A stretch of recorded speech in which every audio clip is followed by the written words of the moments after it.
Hello everyone, welcome back to the channel. So बच्चे लोग, आज की काजल मैम स्वागत करती है आप सभी का आपके अपने इस चैनल के ऊपर। बच्चों, आज की इकोनॉमिक्स की क्लास में हम लोग स्टार्ट करने वाले हैं इंडियन इकोनॉमिक डेवलपमेंट का एक नया चैप्टर।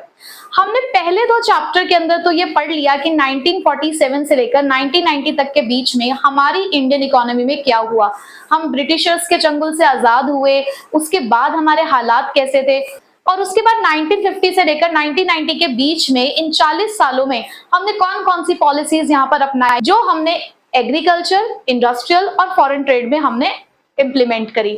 अब हम पढ़ने वाले हैं कि 1991 के बाद आखिरकार ऐसा क्या हुआ कि हमारी इकोनॉमी बिल्कुल बदल गई। हमारी इकोनॉमी में 1991 का जो ईयर है वो किस तरीके से एक टर्निंग पॉइंट साबित हुआ, इस चैप्टर के अंदर हम लोग बिल्कुल वही पढ़ने वाले हैं। बच्चों, आज हम पढ़ने वाले हैं इकोनॉमिक रिफॉर्म सिंस 1991, जो है हमारा चैप्टर नंबर 3, जिसके अंदर हम पढ़ेंगे लिबरलाइजेशन, प्राइवेटाइजेशन एंड ग्लोबलाइजेशन के बारे में। चलिए आज की क्लास को स्टार्ट करते हैं और देखते हैं कि 1991 किस तरीके से हमारी इंडियन इकोनॉमी के लिए एक टर्निंग पॉइंट साबित हुआ और कैसे हमारी इकोनॉमी इस साल के बाद बिल्कुल बदल गई। इकोनॉमिक रिफॉर्म्स को पढ़ने से पहले ये जान लेते हैं कि आखिरकार 1991 के टाइम पे चल क्या रहा था। तो हमें ये पता है कि इंडिपेंडेंस के टाइम पे हमें एक इकोनॉमिक सिस्टम की जरूरत, क्योंकि हमें रेगुलेशन की जरूरत थी, तो उसके लिए कोई एक सिस्टम हमें चाहिए था। अब वहां पे हमारे सामने दो रास्ते थे, या तो हम कैपिटलिस्टिक इकोनॉमी को अडॉप्ट करें या सोशलिस्टिक इकोनॉमी को अडॉप्ट करें, जहां पर कैपिटलिस्टिक को संभाल रहा था प्राइवेट सेक्टर और सोशलिस्टिक को संभाल रहा था हमारा पब्लिक सेक्टर। बट हमें तो दोनों का बेनिफिट चाहिए था, हमें सोशल वेलफेयर भी चाहिए था, तो हमें प्राइवेट सेक्टर का एक्सपर्टाइज भी इस्तेमाल करना था। तो ऐसे में हमने बीच का रास्ता अपनाया और हमने अपने इंडिया के लिए अडॉप्ट किया मिक्स्ड इकोनॉमिक सिस्टम। इंडिपेंडेंस के टाइम से ही इंडिया फॉलो कर रहा था मिक्स्ड इकोनॉमिक फ्रेमवर्क, जिसके अंदर कैपिटलिस्टिक और सोशलिस्टिक दोनों के एडवांटेजेस हमें मिल रहे थे। अब ये जब एक इकोनॉमिक सिस्टम बना तो उसकी वजह से हमारी कंट्री में बने कुछ रूल्स और कुछ लॉज, क्योंकि बहुत जरूरत थी कुछ कानून लेकर आने की, कुछ रूल्स और रेगुलेशंस बनाने की बहुत ज्यादा हमें जरूरत थी। अब ऐसा हम क्यों कर रहे थे? क्योंकि हमें कंट्रोल करना था, रेगुलेट करना था अपनी इकोनॉमी को। भाई एक सिस्टम बनेगा, लॉ बनेंगे, रूल्स बनेंगे, तो ताकि इकोनॉमी में सभी लोग सही तरीके से काम करें, तो उसके लिए हमने रूल्स बनाए, लॉज बनाए, ताकि इकोनॉमी को कंट्रोल किया जा सके और उसको रेगुलेट किया जा सके। बट कहीं ना कहीं ये जो हमने रिस्ट्रिक्शंस लगाए, ये जो हमने कंट्रोल किया, मॉनिटर कर रहे थे, तो ये एक तरीके से हिंड्रेंसेस का काम कर रहा था। हिंड्रेंसेस मतलब हमारे ग्रोथ और हमारे डेवलपमेंट में एक रुकावट का कारण बनता हुआ नजर आ रहा था कि हमारी इकोनॉमी डेवलप नहीं कर पा रही थी। क्यों? क्योंकि बहुत ज्यादा रूल्स और रेगुलेशंस इसके ऊपर लगा दिए गए थे। अब आपने देखा ही होगा कि हमने ट्रेड पॉलिसी के अंदर जब इंपोर्ट सब्स्टिट्यूशन पॉलिसी को अपनाया तो टैरिफ और कोटास को लगाया गया। तो कहीं ना कहीं ये जो रिस्ट्रिक्शंस लगाई गई, ये हमारी इकोनॉमी को आगे बढ़ने से रोक रही थी। बट कुछ स्कॉलर्स का ऐसा मानना था कि ज्यादा से ज्यादा पब्लिक सेक्टर का जो रोल इंक्रीज हो रहा था, हम अभी प्रीवियस चैप्टर में ही पढ़ के आए हैं कि पब्लिक सेक्टर का डोमिनेंस था, तो उनका ये कहना था कि ज्यादा से ज्यादा ये जो पब्लिक सेक्टर का रोल हमने इंक्रीज किया, क्योंकि पब्लिक सेक्टर सोशल वेलफेयर के लिए काम करता है, वो देश की भलाई के लिए काम कर रहा है। प्राइवेट सेक्टर तो अपने प्रॉफिट मोटिव के लिए काम करता है, लेकिन पब्लिक सेक्टर तो देश की भलाई के लिए काम कर रहा था ना। तो कहीं ना कहीं उससे हमें तीन चीजें देखने को मिली कि ज्यादा से ज्यादा पब्लिक सेक्टर का रोल जो था इकोनॉमिक एक्टिविटी के अंदर, उसकी वजह से तो यहाँ पर क्या हुआ कि हमारी सेविंग्स इंक्रीज हुई, सेविंग्स में ग्रोथ हुई, जो कि एक अच्छी बात है। हम पैसा जोड़ तब पा रहे होंगे ना जब हम कुछ कमा रहे होंगे, तो इसका मतलब पब्लिक सेक्टर की वजह से कहीं ना कहीं हमें फायदा हो रहा था, हमारी सेविंग्स इंक्रीज हो रही थी। दूसरी चीज, तो पब्लिक सेक्टर के अंदर जब आईपीआर 1956 आया तो उसकी वजह से भी हमारा जो इंडस्ट्रियल सेक्टर था वो डाइवर्सिफाइड हुआ। डाइवर्सिफाइड का मतलब क्या है? अब हम वेराइटीज ऑफ गुड्स को प्रोड्यूस करने लगे थे। तो अगर पब्लिक सेक्टर आगे नहीं बढ़ता, इन्वेस्टमेंट नहीं करता, तो शायद ये नहीं हो पाता। तो हमें ये देखने को मिला कि हमारा जो इंडस्ट्रियल सेक्टर है वो डाइवर्सिफाई हुआ। एक दूसरा फायदा ये हुआ। तीसरा, हम आपको याद ही होगा कि एग्रीकल्चर के अंदर हम रिफॉर्म्स लेकर आए और उनकी वजह से हम फूड ग्रेन्स के टर्म्स में हो गए थे सेल्फ रिलायंट। तो तीसरा फायदा हमें यही हुआ कि हमने अचीव करी फूड सिक्योरिटी। किस तरीके से? Through the sustained expansion of agriculture output, क्योंकि लगातार जो हमारा एग्रीकल्चर आउटपुट बढ़ रहा था उससे हमें फूड सिक्योरिटी मिली। तो पब्लिक सेक्टर के रोल की वजह से हमें ये तीन चीजें मिली। क्या? हमारी सेविंग्स में ग्रोथ हुई, हमारा इंडस्ट्रियल सेक्टर डाइवर्सिफाई हुआ और हमें मिल गई थी फूड सिक्योरिटी। तो फिलहाल ये सब कुछ था जो हमारी इकोनॉमी के अंदर चल रहा था उस टाइम पे। बट ऐसा भी क्या हुआ कि अचानक से 1991 के अंदर हमें कुछ बदलाव की जरूरत पड़ी, हमें इकोनॉमिक रिफॉर्म्स की जरूरत पड़ी। तो अब हम पढ़ेंगे कि वही रीजंस जिनकी वजह से इकोनॉमिक रिफॉर्म्स को लाना बहुत जरूरी हो गया था। अब इकोनॉमिक रिफॉर्म्स की हमें क्यों जरूरत पड़ी, ऐसे वो कौन से रीजंस थे जिसकी वजह से हमें अपने इंडिया के अंदर इकोनॉमिक रिफॉर्म्स को इम्प्लीमेंट करना पड़ा।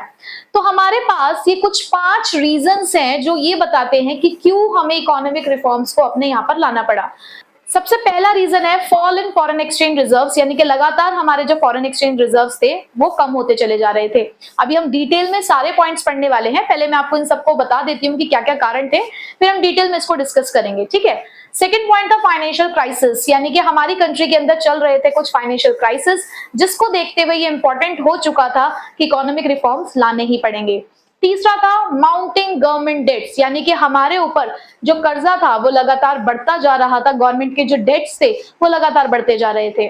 Then the adverse balance of payment, अब यहाँ पर एक बैलेंस ऑफ पेमेंट हमारा बनाया जाता है किसी भी कंट्री का।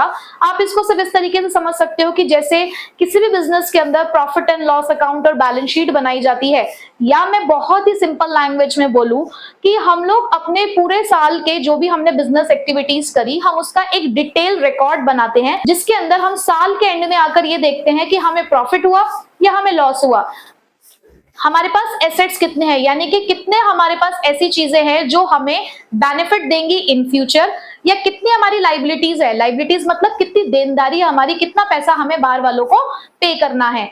तो इन सब चीजों को जब हम चेक कर रहे होते हैं at the end of the year, तो उसके लिए हम एक स्टेटमेंट बनाते हैं और उसी स्टेटमेंट को हम बैलेंस ऑफ पेमेंट कहते हैं। और अभी डिटेल में आपको मैं बताऊंगी कि बैलेंस ऑफ पेमेंट क्या होता है। तो वो जो बैलेंस ऑफ पेमेंट की स्टेटमेंट है उसके भी हालात कुछ सही नहीं दिख रहे थे, यानी कि वो जो स्टेटमेंट है वो हमें कुछ भी सही नहीं बता रही थी। उसके बाद rising prices of essential goods, हमारे जो एसेंशियल गुड्स है यानी कि जो हमारी जरूरत के गुड्स है उनकी भी प्राइसेस लगातार बढ़ रही थी। तो ये कुछ 5 रीजंस हमें पढ़ने हैं डिटेल में कि फॉरेन एक्सचेंज रिजर्व्स फॉल हो रहे थे, फाइनेंशियल क्राइसिस बढ़ रही थी, हमारे गवर्नमेंट डेट्स बढ़ते जा रहे थे, बैलेंस ऑफ पेमेंट एक अच्छी सिचुएशन नहीं दिखा रहा था कंट्री के बारे में, और इवन एसेंशियल गुड्स के प्राइसेस भी बढ़ रहे थे। तो इकोनॉमिक रिफॉर्म्स को लाने की जरूरत पड़ी। अब मैं आपको बहुत डिटेल में इन 5 पॉइंट्स को समझाने वाली हूँ, पढ़ते पढ़ते ही इन पॉइंट्स को याद कर लेना है। हमारा जो फर्स्ट रीजन था जिसकी वजह से हमें इकोनॉमिक रिफॉर्म्स को इंप्लीमेंट करना पड़ा, वो था fall in foreign exchange reserve. अभी फॉरेन एक्सचेंज रिजर्व इतने ज्यादा फॉल क्यों हो रहे थे? 1991 के टाइम पे गवर्नमेंट ने फेस किया external debt crisis. External debt crisis का मतलब होता है कि हमने जो बाहर से उधारी ले रखी थी, हमने जो इंटरनेशनल इंस्टीट्यूशन से जो हमने पैसा उधार ले रखा था, अब हमारे पास इतना पैसा नहीं बचा था कि हम उस पैसे को वापस कर सके। ना तो हमारे पास इतना पैसा था कि हम उनका प्रिंसिपल अमाउंट वापस कर सके, ना ही हमारे पास इतना पैसा बचा था कि हम अपने जो इंटरेस्ट ऑब्लिगेशंस है उसको भी पूरा कर सके। क्योंकि इस पेमेंट को करते करते धीरे धीरे हमारा जो फॉरेन एक्सचेंज रिजर्व था वो कम होता जा रहा था। और ऐसा क्यों हो रहा था? क्योंकि इनकम के सोर्सेज हमारे पास ज्यादा नहीं थे। 1991 में गवर्नमेंट ने फेस करी थी एक्सटर्नल डेट क्राइसिस। तो उसकी वजह से क्या हुआ? Government was not able to make the repayments. तो गवर्नमेंट, वही मैंने जो अभी आपको बात बताई कि गवर्नमेंट के पास इतना पैसा नहीं बचा था कि वो जो उसने बोरोइंग्स ले रखी है अब्रॉड से वो उस बोरोइंग्स को रीपे कर सके, यानी कि जो प्रिंसिपल अमाउंट है उसे वापस करने के लिए हमारे पास अब पैसा नहीं बचा था। दूसरा था फॉरेन एक्सचेंज रिजर्व का डिक्लाइन होना। और फॉरेन एक्सचेंज रिजर्व इतने डिक्लाइन हो चुके थे, सिर्फ इतना ही रिजर्व अवेलेबल था कि ज्यादा से ज्यादा सिर्फ 2 हफ्ते तक ही हम उस रिजर्व को चला सकते थे। दूसरी चीज, हमें यहाँ पर जो इंटरेस्ट पे करना था इंटरनेशनल लेंडर्स को, क्योंकि हमने उनसे पैसा उधार ले रखा था, तो उस इंटरेस्ट को पे करने के लिए भी हम रिजर्व्स का इस्तेमाल करते थे। तो लगातार इन सभी चीजों की वजह से जो रिजर्व्स थे वो हमारे डिक्लाइन होते जा रहे थे। तो पहला कारण यही रहा कि कुछ ना कुछ बदलाव तो करना ही पड़ेगा। क्यों? क्योंकि लगातार फॉरेन एक्सचेंज रिजर्व्स क्या होते जा रहे हैं? फॉल होते चले जा रहे हैं। दूसरा क्या कारण रहा? अब यहां से आपको दिख ही रहा था कि कहीं ना कहीं पैसों की कमी है। तो दूसरा रीजन निकल कर आया वही फाइनेंशियल क्राइसिस। अब ये इतना ज्यादा फाइनेंशियल क्राइसिस हमें क्यों फेस करना पड़ रहा था? तो ये उसके कुछ रीजंस है कि क्यों हमें इतना ज्यादा फाइनेंशियल क्राइसिस फेस करना पड़ा। तो सबसे पहला कारण जो निकल कर आया फाइनेंशियल क्राइसिस का वो था inefficient management of Indian economy in 1980s, यानी कि 1980 के टाइम पर हमारा जो मैनेजमेंट चल रहा था इंडियन इकोनॉमी का वो इनएफिशिएंट था। ये हम प्रीवियस चैप्टर में भी पढ़कर आए हैं, कहीं ना कहीं जो नेगेटिव इफेक्ट्स थे हमारे कि जो लगातार डोमिनेंस हो रहा था पब्लिक सेक्टर का, प्राइवेट सेक्टर को एंटर नहीं करने दिया जा रहा था, पब्लिक सेक्टर सिर्फ सोशल वेलफेयर के लिए ही काम कर रहा था, तो ऐसे में पैसे कहां से कमा पाते हम। तो कहीं ना कहीं हमें ये देखने को मिल रहा था कि इनएफिशिएंसी थी उस टाइम पे हमारी इकोनॉमी की फंक्शनिंग के अंदर। तो यही हमारे फाइनेंशियल क्राइसिस का कारण बना सबसे बड़ा। तो अब और भी क्या कारण थे, हम जो डेवलपमेंट प्रोग्राम्स चला रहे थे कि हमें अनएम्प्लॉयमेंट को दूर करना था, हमें पॉवर्टी को दूर करना था, तो ऐसे में इन सभी डेवलपमेंट प्रोग्राम्स को रन करने के लिए गवर्नमेंट को कुछ पैसे खर्च करने पड़ते हैं। तो ऐसे में ज्यादा से ज्यादा पैसा डेवलपमेंट प्रोग्राम्स में खर्च हो रहा था। हमारे पास इतना रेवेन्यू नहीं था, भले रेवेन्यू लो था, लेकिन तब भी डेवलपमेंट प्रोग्राम्स चल रहे थे गवर्नमेंट की तरफ से, जिसकी वजह से ह्यूज अमाउंट ऑफ मनी जो थी वो खर्च हो रही थी। दूसरा कारण बना कि हमारे जो सोर्स ऑफ इनकम था, अब गवर्नमेंट का जो मेन सोर्स ऑफ इनकम है वो है टैक्स, तो वहां से भी कुछ खास इनकम जनरेट नहीं हो रही थी हमारी गवर्नमेंट को कि वहां से हमारे पास इनकम आती तो हम यहाँ पर अपनी इकोनॉमी के डेवलपमेंट के लिए कुछ कर पाते। तो टैक्सेशन से भी कुछ खास हमें पैसा यहाँ पर नहीं मिल रहा था। तीसरा कारण बना large share of income spent on the social sector and defence. वही भाई देखो, पब्लिक सेक्टर है तो सोशल वेलफेयर के लिए काम करेगा, तो ज्यादा से ज्यादा सोशल सेक्टर में पैसा खर्च होना और डिफेंस में हमने पैसा लगाना शुरू किया, यानी कि हमने अपनी इकोनॉमी को प्रोटेक्ट करने के लिए कहीं ना कहीं जो अपना डिफेंस सेक्टर है उसको भी हम स्ट्रॉन्ग करना चाहते थे, तो हम वहां पर भी पैसे खर्च कर रहे थे। तो एक ह्यूज अमाउंट ऑफ मनी हमारा उस सेक्टर में जा रहा था। फोर्थ रीजन बना income from the public sector undertaking was not very high. अब जो पब्लिक सेक्टर अंडरटेकिंग्स उस टाइम पे फंक्शनिंग में थी, वहां से भी बहुत ज्यादा इनकम जनरेट नहीं हो रही थी। तो ओवरऑल अगर मैं अब तक भी देखूं तो ये देखने को मिल रहा है कि खर्चा ज्यादा हो रहा है बट इनकम कम है। और इसको मैं एक जो हमारी मूवी है उसके टाइटल से डिफाइन कर देती हूँ, आमदनी अठन्नी खर्चा रुपया, यानी कि हम पैसा तो बहुत ज्यादा खर्च कर रहे थे लेकिन कमा हम उतना नहीं पा रहे थे, स्पेंडिंग बहुत ज्यादा हो रही थी। और वो स्पेंडिंग हम कहाँ से कर रहे थे, बाहर से बोरो करके कर रहे थे हम ये सारा काम। तो यहाँ पर यही कारण बना हमारे फाइनेंशियल क्राइसिस का। उसके बाद foreign exchange spent on the meeting consumption needs, तो इससे ये देखने को मिला कि जो भी हमारे फॉरेन एक्सचेंज थे वो ज्यादा से ज्यादा किस चीज पे खर्च हो रहे थे, हमारी कंजप्शन नीड को पूरा करने पे। तो अभी मैंने आपको दो रीजंस बताए। पहला रीजन कि हमारे फॉरेन एक्सचेंज रिजर्व्स फॉल होते चले जा रहे थे क्योंकि हमने बाहर से पैसा उधार ले रखा था, तो उस उधारी को चुकाने के लिए भी हमारे पास पैसा नहीं था। इवन हम इंटरेस्ट भी पे नहीं कर पा रहे थे क्योंकि फॉरेन एक्सचेंज रिजर्व्स डिक्लाइन हो चुके थे।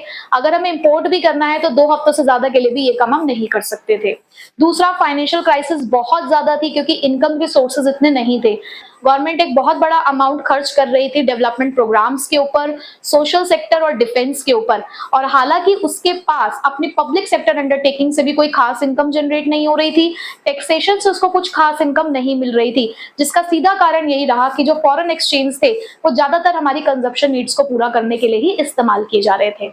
तो आई होप आपको ये 2 पॉइंट्स बहुत अच्छे से समझ आ चुके हैं। अब इसके बाकी के जो 3 रीजंस है जरा उसकी तरफ चलते हैं। अब तीसरा पॉइंट है जिसकी वजह से इकोनॉमिक रिफॉर्म्स की जरूरत पड़ी, वो था माउंटिंग गवर्नमेंट डेट्स, यानी कि लगातार गवर्नमेंट के जो डेट्स थे वो बढ़ते चले जा रहे थे। आखिरकार क्यों? इन 1980s गवर्नमेंट एक्सपेंडिचर वो मोर देन इट्स रेवेन्यू, यानी कि 1980s के टाइम पे जो हमने ये पढ़ा कि इनएफिशिएंसी थी हमारी इंडियन इकोनॉमी के अंदर, जिसकी वजह से फाइनेंशियल क्राइसिस आए। और फाइनेंशियल क्राइसिस का जो सबसे बड़ा रीजन था वो क्या था कि हमारे एक्सपेंडिचर बहुत ज्यादा हो रहे थे और रेवेन्यूज हम इतने जनरेट नहीं कर पा रहे थे। तो यही कारण उस डेट्स के इंक्रीज होने का भी बना कि 1980s के टाइम पे हमारे जो गवर्नमेंट एक्सपेंडिचर थे वो लगातार बढ़ते जा रहे थे, जबकि उसको सपोर्ट करने के लिए, उन एक्सपेंडिचर्स को मीट करने के लिए जो रेवेन्यूज थे वो हमारे पास इनसफिशिएंट थे। लेकिन जो रीजन रहा, meeting expenditure through the borrowings become unsustainable. अच्छा, अब आप एक बात बताओ कि आपको अपना कोई खर्चा करना है, तो खर्चे करने के लिए जब आपकी जेब में पैसा नहीं होता तो आप क्या करते हो, आप किसी से उधार लेना शुरू करते हो। तो यही काम तो गवर्नमेंट कर रही थी, और जब हम अपनी कंट्री के अंदर सफिशिएंट रेवेन्यू नहीं जनरेट कर पा रहे थे, तो अब खर्चों को तो पूरा करना ही था ना। तो खर्चों को पूरा करने के लिए हमने बाहर से पैसा उधार लेना शुरू किया, बट ये भी अनसस्टेनेबल था। यानी कि कब तक आप ऐसा काम कर सकते थे, कब तक कोई आपको पैसा उधार देता जब आपने उसका पुराना पैसा ही नहीं चुकाया था। तो no attempt was made to reduce such excessive government spending। और ये जो केयरलेसली गवर्नमेंट इतना पैसा खर्च करती जा रही थी कि जब आपको दिख रहा था कि आपके खर्चे ज्यादा हो रहे हैं, आपके रेवेन्यूज इतने नहीं हैं, तो गवर्नमेंट को कहीं ना कहीं रुकना चाहिए था। बट गवर्नमेंट रुक नहीं रही थी, उसके खर्चे कम नहीं हो रहे थे और केयरलेसली गवर्नमेंट अपना खर्चा करती जा रही थी और उसने कोई भी ऐसा अटेम्प्ट नहीं किया कि किसी तरीके से अपने इस खर्चों को वो कंट्रोल करे। तो यही रीजन रहे उसके माउंटिंग डेट्स। माउंटिंग का मतलब क्या होता है? इंक्रीजिंग। ये जो इतने ज्यादा गवर्नमेंट के डेट्स बढ़ते जा रहे थे, उसके ये 3 कारण रहे। सो रीजन क्या रहे माउंटिंग गवर्नमेंट डेट्स के? कि 1980s के टाइम पे गवर्नमेंट एक्सपेंडिचर्स ज्यादा थे, रेवेन्यूज कम थे, लगातार बाहर से हम बोरोइंग्स करते जा रहे थे अपने एक्सपेंडिचर को पूरा करने के लिए, जिसने हमारे ऊपर डेट का बर्डन बहुत ज्यादा बढ़ा दिया था। और ऐसा हम कुछ भी काम नहीं कर रहे थे जिससे हम अपने स्पेंडिंग्स को कम कर सके, अपने एक्सपेंडिचर को हम कम कर सके। फोर्थ पॉइंट रहा एडवर्स बैलेंस ऑफ पेमेंट। अब मैं आपको जरा थोड़ा सा इंट्रोडक्शन देती हूँ बैलेंस ऑफ पेमेंट का। हालांकि हमें पूरी एक यूनिट पढ़नी है बैलेंस ऑफ पेमेंट की अपनी मैक्रो इकोनॉमिक्स के अंदर, बट उससे पहले आपको थोड़ा सा मैं इंट्रोडक्शन दे देती हूँ कि बैलेंस ऑफ पेमेंट क्या होता है। बैलेंस ऑफ पेमेंट एक अकाउंटिंग स्टेटमेंट होती है जिसके अंदर किसी भी कंट्री की इकोनॉमिक ट्रांजेक्शन्स जो होती हैं रेस्ट ऑफ द वर्ल्ड के साथ, यानी कि हमारी कंट्री में रहने वाले जो रेजिडेंट्स हैं वो कौन कौन सी ट्रांजैक्शंस करते हैं बाहरी दुनिया के साथ, यानी कि फॉरेन कंट्रीज के साथ, उसका सारा जो लेखा जोखा होता है वो सभी चीजें बैलेंस ऑफ पेमेंट में लिखी जाती हैं, जिससे हम ये जान सके कि हमारी कंट्री का इकोनॉमिक स्टेटस कैसा है। ठीक, तो फिलहाल आप इतना जान लीजिए कि यह हमारी कंट्री के इकोनॉमिक स्टेटस को रिप्रेजेंट करता है एक स्टेटमेंट के थ्रू जो हर साल के एंड में बनाई जाती है। ठीक है, सो ये जो एडवर्स बैलेंस ऑफ पेमेंट है ये क्यों आ रहा था? क्योंकि इंपोर्ट्स लगातार बढ़ते जा रहे थे, इंपोर्ट्स एक्सपोर्ट्स से ज्यादा थे। यानी कि भाई जिस हिसाब से हम इंपोर्ट कर रहे थे अगर उसी हिसाब से हम एक्सपोर्ट भी करते तो ज्यादा बेटर होता, क्योंकि इंपोर्ट्स का मतलब है पैसा खर्च करना। आप बाहर से सामान को खरीद रहे हो तो पैसे खर्च कर रहे हो, बट अगर वहीं पे आप एक्सपोर्ट्स भी जनरेट करते, आप ज्यादा ज्यादा एक्सपोर्ट करते तो कहीं ना कहीं पैसे कमा कर आप अपनी कंट्री में लेकर आते, तो उससे इतना हमें फर्क नहीं पड़ता। बट यहाँ पे क्या हो रहा था, इंपोर्ट्स ज्यादा थे, एक्सपोर्ट्स कम थे, तो पैसा इतना हम कमा नहीं पा रहे थे जितना हम खर्च कर रहे थे। उसके अलावा हमारा जो एक्सपोर्ट था उसकी जो ग्रोथ थी वो स्लो थी। क्यों स्लो थी? क्योंकि हमारे जो प्रोडक्ट्स थे उनकी क्वालिटी लो थी, प्लस हाई प्राइस पे हम उसको बेच रहे थे। एक तो क्वालिटी कम, ऊपर से हाई प्राइस पे आप उसे बेच रहे हो, तो कौन खरीदेगा आपके प्रोडक्ट्स को? तो इसी वजह से भी जो हमारा एक्सपोर्ट सेक्टर था वो बहुत ज्यादा डेवलप नहीं हो पाया। और ऐसे कोई खास यहाँ पर इनिशिएटिव्स भी नहीं लिए गए, कोई प्रॉपर अटेंशन भी नहीं दिया गया कि हम अपने एक्सपोर्ट्स को बूस्ट कर पाते। तो यानी कि यहाँ हमें देखने को मिला एडवर्स बैलेंस ऑफ पेमेंट का रीजन कि बहुत ज्यादा इंपोर्ट्स के बढ़ जाने की वजह से हमारा जो बैलेंस ऑफ पेमेंट है वो एक अच्छी सिचुएशन शो नहीं कर रहा था और एक्सपोर्ट्स हमारे इतने अच्छे से बढ़ नहीं पा रहे थे कि ताकि हम कुछ रेवेन्यू अर्न कर पाए। तो थर्ड और फोर्थ पॉइंट क्लियर हो चुका होगा। फिफ्थ पॉइंट की तरफ अब बढ़ते हैं अगर हम। सो फिफ्थ पॉइंट हमारा कहता है the rising prices of essential goods, यानी कि जो जरूरत का सामान है वो भी महंगा हो रहा था। तो इसेंशियल गुड्स के जो प्राइसेस थे वो लगातार बढ़ते जा रहे थे। क्यों? क्योंकि कहीं ना कहीं प्राइवेट सेक्टर और पब्लिक सेक्टर का जो प्रोडक्शन हमें दिख रहा था वो इनएफिशिएंट था। भाई कि यहाँ पर दो लोग एक साथ मिलकर काम कर रहे थे तो कहीं ना कहीं एक दूसरे के ऊपर डिपेंडेंसी हो रही थी कि ये कर लेगा ये कर लेगा। अब देखो प्राइवेट सेक्टर तो प्रॉफिट मोटिव के लिए काम करता है और पब्लिक सेक्टर अगर सोशल वेलफेयर के लिए काम कर भी रहा था तो उसके पास फंडिंग नहीं थी इतनी कि वो बहुत ज्यादा आगे बढ़ चढ़कर काम कर सके। तो कहीं ना कहीं इनएफिशिएंसी देखने को मिली दोनों ही सेक्टर्स के प्रोडक्शन के बीच में, जिसकी वजह से जो प्राइसेस थे वो बढ़ रहे थे और हाई टैरिफ्स लगाया जा रहा था कि अगर हम एसेंशियल गुड को भी इंपोर्ट करते हैं तो उसके ऊपर भी टैरिफ्स बहुत ज्यादा लगा रखे थे। तो अब टैरिफ्स ज्यादा लगेंगे, टैक्सेस ज्यादा लगेंगे, तो ऑब्वियसली कंट्री के अंदर वो चीज महंगी ही मिलेगी। तो कहीं ना कहीं ये 5 रीजंस ये डिस्क्राइब करते हैं कि इकोनॉमिक रिफॉर्म्स लाने क्यों जरूरी हो गए थे। जहां पर हमारे पहले पॉइंट ने हमें ये बताया कि फॉरेन एक्सचेंज रिजर्व्स की कमी थी, हम बोरोइंग्स पे नहीं कर पा रहे थे, इंटरेस्ट नहीं दे पा रहे थे, इंपोर्ट्स 2 हफ्ते ज्यादा हम नहीं कर सकते थे। फाइनेंशियल क्राइसिस बहुत ज्यादा थी जो हमें सेकंड पॉइंट में पता चला। किस लिए थी? क्योंकि गवर्नमेंट की स्पेंडिंग बहुत ज्यादा, developmental program, social sector, defence, इन सब पे बहुत ज्यादा पैसा खर्च हो रहा था। टैक्सेशन से कोई रेवेन्यू अर्न नहीं कर पा रहे थे हम सफिशिएंट, पब्लिक सेक्टर अंडरटेकिंग से भी कोई खास रेवेन्यू जनरेट नहीं हो रहे थे।